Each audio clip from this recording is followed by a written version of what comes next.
क्योंकि वो शिंदे वाली में चले गए।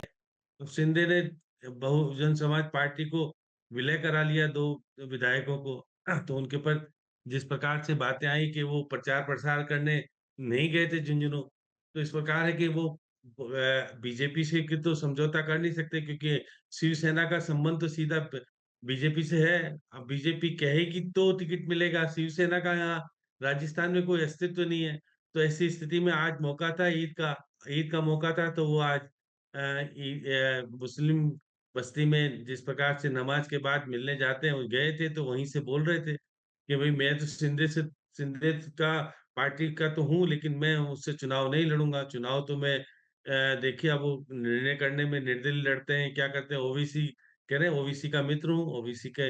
अब देखिएगा कि वो भी देखिएगा बहुत सारी चीजें बदलते हैं। अब देखिएगा उनके जीवन में किस तरह की स्थितियां आएंगी, क्या होगा, चुनाव जीतेंगे हारेंगे।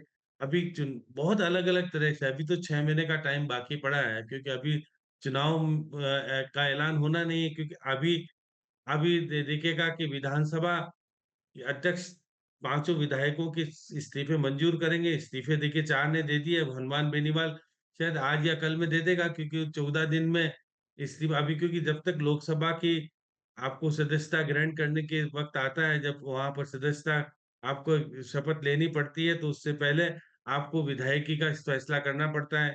तो विधायकी का फैसला करने की 14 दिन का समय होता है आपके पास, कि आप कौन से सदन के सदस्य रहना चाहते हैं।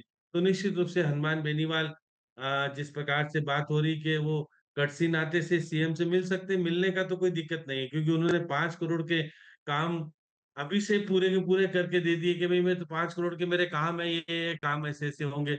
अब देखिए 5 करोड़ के काम अगर घोषित कर देते हैं, और जिस प्रकार के जो कि उनके अधिकार क्षेत्र में 5 करोड़ नहीं आते अभी, लेकिन उन्होंने 5 करोड़ के काम कर दिए, क्योंकि वो जानते हैं कि फ्यूचर से मैं तो इस्तीफा दूंगा, लेकिन मेरी पार्टी के, अब वो उनकी पत्नी लड़े, उनका भाई लड़े या कौन लड़े, वो तो देखिएगा निर्णय हनुमान बेनीवाल को ही करना है। लेकिन इस बार ऐसा लग रहा है कि उनकी पत्नी सक्रियता नजर दिखा रही है, क्योंकि भाई को पेंशन मिलना शुरू हो गया। अब देखिएगा पत्नी को निश्चित रूप से एक राजनीतिक भविष्य में कि दिल्ली संभालेंगे खुद, पत्नी संभालेगी जयपुर।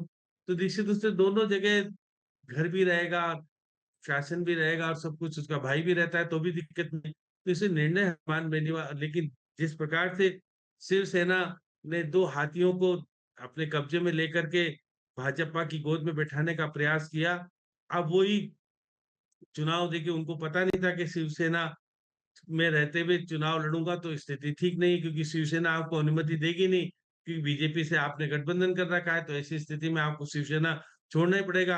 अब अभी शिवसेना के वो प्रमुख हैं, अब संयोजक हैं, तो अब वो छोड़ देंगे।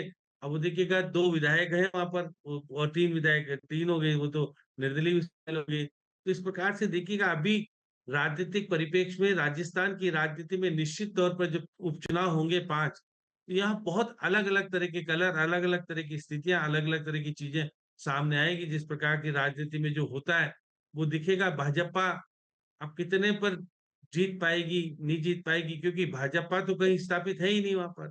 सब जगह कांग्रेस के विधायक थे या गठबंधन जिस प्रकार से उसके थे। तो ऐसी स्थिति में निश्चित तौर पर निर्णय हनुमान बेनीवाल को करना है, क्यों हनुमान बेनीवाल छोड़ रहा है। तो हनुमान बेनीवाल तो अपनी पार्टी का निर्णय कर लेगा, कोई बात नहीं, जिसको भी फैसला करना है। आप देखिएगा निश्चित तौर पर जो आप कांग्रेस को निर्णय करना है, कांग्रेस में भी देखिएगा सचिन पायलट की स्थिति बहुत स्ट्रॉन्गेस्ट है, कि उसको निर्णय करना होगा, क्योंकि ज्यादा करके उसी के समर्थित लोग जीते हैं। तो अब ये दिखेगा जिस प्रकार से, अब यहाँ मैं फिर वो कहता हूँ गोविंद सिंह डोटासरा की चलेगी नहीं।